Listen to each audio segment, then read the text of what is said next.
إن الحمد لله نحمده ونستعينه ونستهديه ونستغفره ونتوب إليه دائما ونعوذ بالله من شرور أنفسنا وسيئات أعمالنا من يهده الله فلا مضل له ومن يضلله فلا هادي له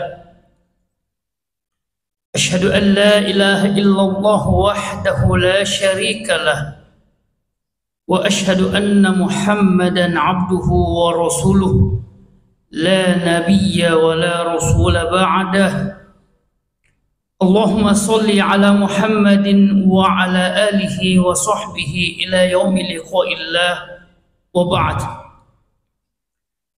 فيا أيها المؤمنون الكرام اتقوا الله حق التقوى فقد فاز المتقون فقال عز شأنه وهو أصدق القائلين يا أيها الذين آمنوا اتقوا الله حق تقاته ولا تموتن إلا وأنتم مسلمون. Ma'asyiral muslimin sidang jamaah Jumat rahimani wa rahimakumullah. Kita sangat meyakini bahwa apa yang bersumber dari Allah Subhanahu wa taala secara khusus yang ditetapkan dan diberikan bagi makhluknya kita manusia pasti mengandung kebaikan-kebaikan, baik kebaikan itu kita pahami ataupun kebaikan itu tidak kita pahami. Allah Subhanahu wa taala telah menegaskan dalam salah satu hadis qudsinya, inni haramtu dzulma ala nafsi. Saya telah mengharamkan kezaliman itu atas diriku. Maka setiap syariat yang ditetapkan oleh Allah, setiap keputusan yang diturunkan oleh Allah kepada kita, maka pasti kandungannya adalah kebaikan. Yang salah satu kebaikan Allah Subhanahu wa taala adalah diutusnya seorang manusia biasa yang diangkat derajatnya oleh Allah sebagai seorang nabi dan rasul, yang ditutup oleh Nabi Allah Muhammad sallallahu alaihi wasallam, yang apapun yang bersumber dari Nabi sallallahu alaihi wasallam insya Allah tidak akan keluar dari koridor yang ditetapkan oleh Allah. Wa ma arsalnaka illa rahmatan lil alamin. Tidaklah aku mengutusmu ya Muhammad, tidak aku memilihmu sebagai rasul ya Muhammad, kecuali dengan kerasulanmu itu adalah membawa rahmat bagi semesta alam. Maka apapun yang bersumber dari Nabi Shallallahu Alaihi Wasallam itu adalah rahmat. Karena memang seperti itulah tugas dan amanah yang dititipkan oleh Allah Subhanahu Wa Taala. Olehnya itu Allah Subhanahu Wa Taala memerintahkan kita untuk menerima dan mengikuti apa yang telah dicontohkan oleh Rasulullah Shallallahu Alaihi Wasallam. Karena semua yang dicontohkan oleh Rasulullah adalah rahmat. Di dalam surah yang ke-59 surah Al-Hasyr ayat ke-7 Allah Subhanahu wa taala menegaskan hal tersebut. Wa ma atakumur rasulu fakhudhuh. Apapun yang diperintahkan, apapun yang dicontohkan, apapun yang ditauladankan oleh Nabi sallallahu alaihi wasallam dalam berbagai bentuk dan hukumnya, apakah itu wajib, apakah itu sunnah, fakhudhuh. Terima, yakini kebenarannya, ikuti, cintai apa yang diteladankan oleh beliau. Al-Imam Ibnu Katsir mengatakan, fa innahu innama ya'muru bi khairin. Karena semua yang dicontohkan, apa yang diperintahkan, apa yang ditauladankan oleh Nabi sallallahu alaihi wasallam pasti kebaikan. Dan salah satu kebaikan dicontohkan oleh Rasulullah sallallahu alaihi wasallam adalah melaksanakan sholat-sholat fardu secara berjamaah. Kita mendapati bahwa Salat berjamaah adalah salah satu sunnah Rasulullah SAW yang sangat dijaganya, bahkan sampai pada tingkat di suasana peperangan pun Rasulullah SAW mencontohkan di saat-saat genting, di saat-saat penuh kewaspadaan, Rasulullah SAW tetap melaksanakan salat itu secara berjamaah. Inilah yang kemudian mulai hilang dari umat Islam seiring dengan pergerakan waktu. Kita mendapati bahwa para sahabat-sahabat Rasulullah adalah kelompok, adalah generasi yang sangat menjaga sunnah Nabi dalam hal sholat berjamaah.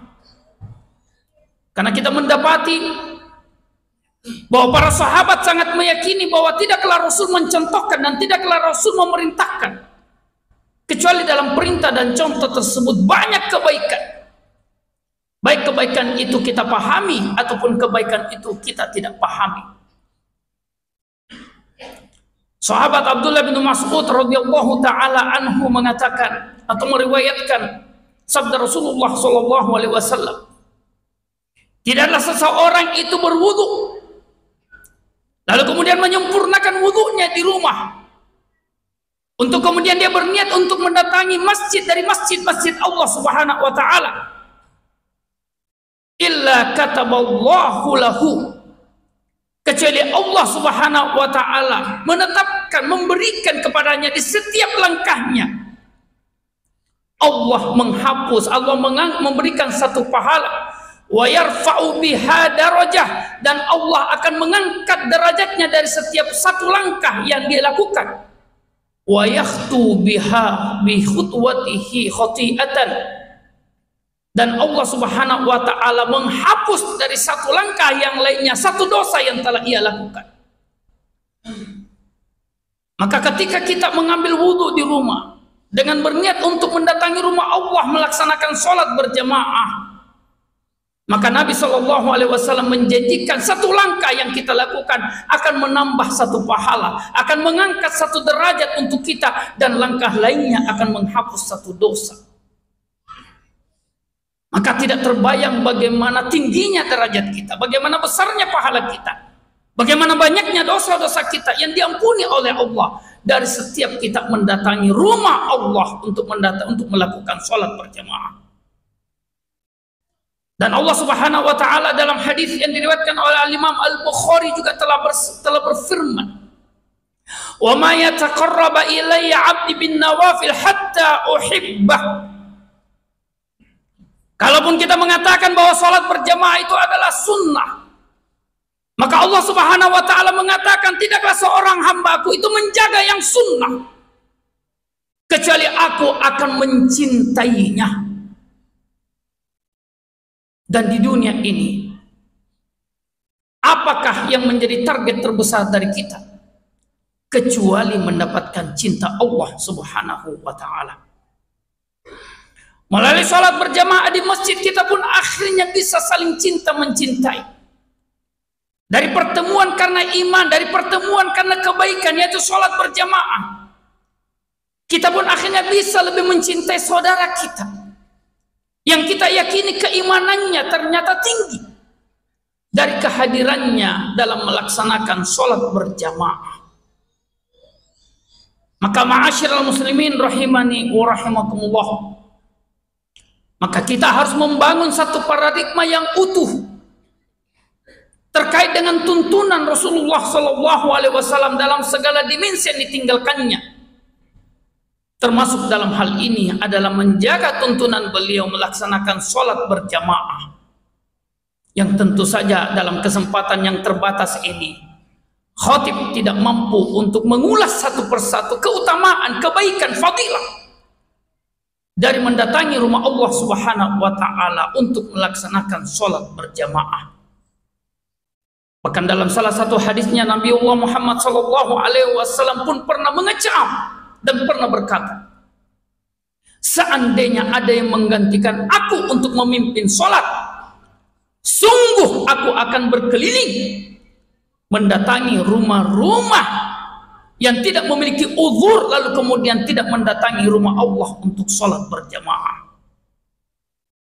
Rasulullah SAW sangat menganjurkan untuk kita mendatangi sholat berjamaah, karena dengan datangnya kita sholat berjamaah terwujud dan merupakan ekspresi dari kecintaan kita kepada Allah Subhanahu wa Ta'ala dan ketaatan kita kepada sunnah Nabiullah Muhammad sallallahu alaihi wasallam. Barakallahu li wa lakum fil Qur'anil azim wa nafa'ni bima fihi minal ayati wa dzikril hakim. Aqulu ma tasma'un.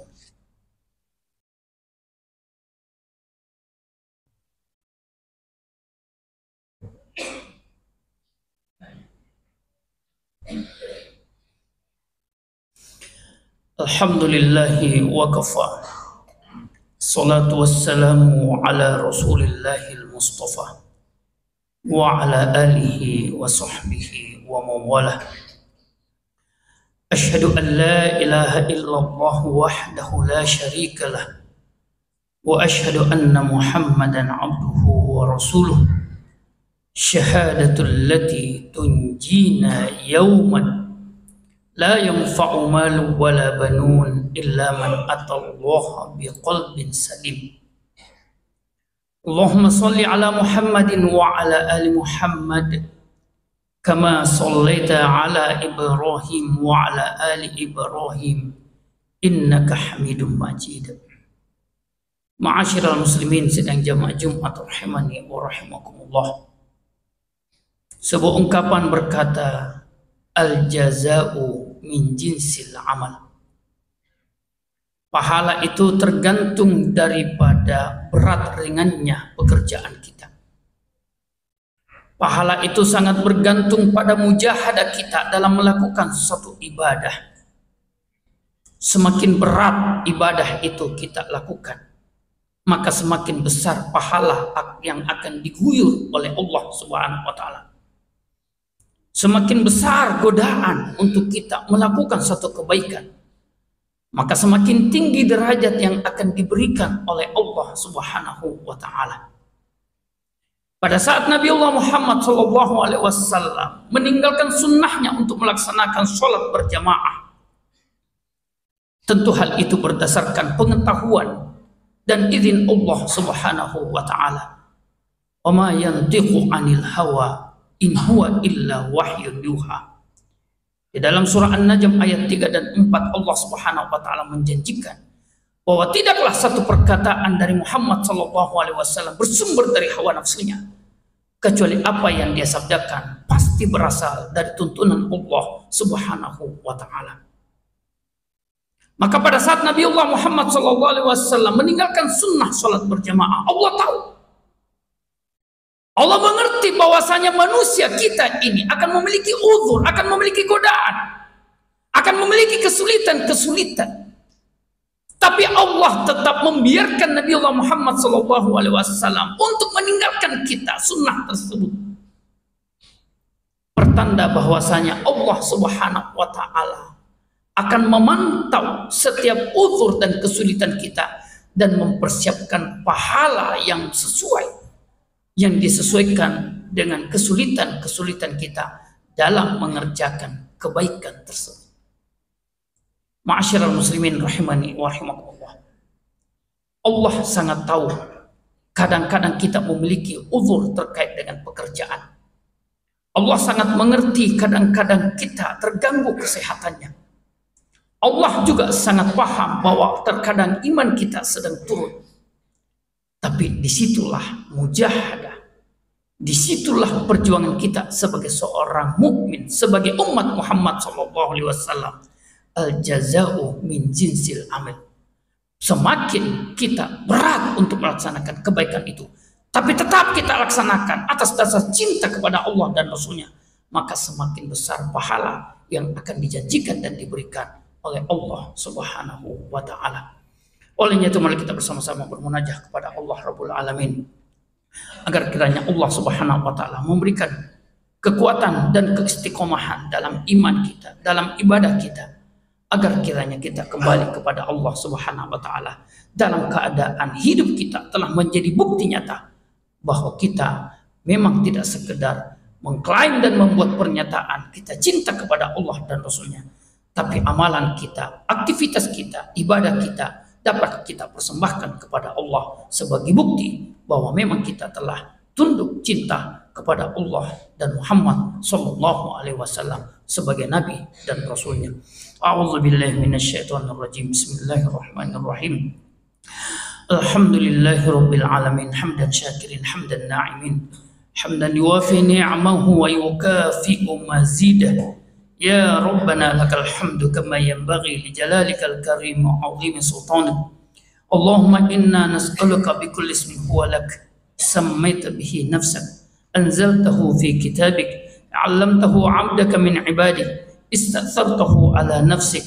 Allahumma inna nushiduka annaka antallahu la ilaha illa antal ahadus samad lam yalid wa lam yulad wa lam yakul lahu kufuwan ahad. Allahumma ja'al jam'ana hadha jam'an marhuma waj'al tafarruqana min ba'dihi tafarruqan maghfura ma'suma. Allahumma inna nas'aluka ridhaka wal jannah wa na'udzu bika min sakhatika wan nar. Allahumma a'inna ala dzikrik, Allahumma a'inna ala syukrik, Allahumma a'inna ala husni ibadatik. Allahumma waffiqna al-amala bi kitabika wa sunnati nabiyyika Muhammadin sallallahu alaihi wasallam wa amitna ala dhalik wa amitna ala dhalik. Rabbana zalamna anfusana wa illam taghfir lana wa tarhamna lanakunanna minal khasirin. Rabbana taqabbal minna siyamana wa qiyamana. Rabbana taqabbal minna tilawatana wa sadaqatina. Rabbana taqabbal minna jami'a a'malina al-khair. Rabbana atina fid dunya hasanah wa fil akhirati hasanatan wa qina 'adzaban nar. Subhanakallahumma rabbana wa bihamdik nashhadu an la ilaha illa anta nastaghfiruka wa natubu ilaik. Subhana rabbika rabbil izzati amma yasifun wa salamun 'alal mursalin walhamdulillahi rabbil alamin. Aqimus shalah.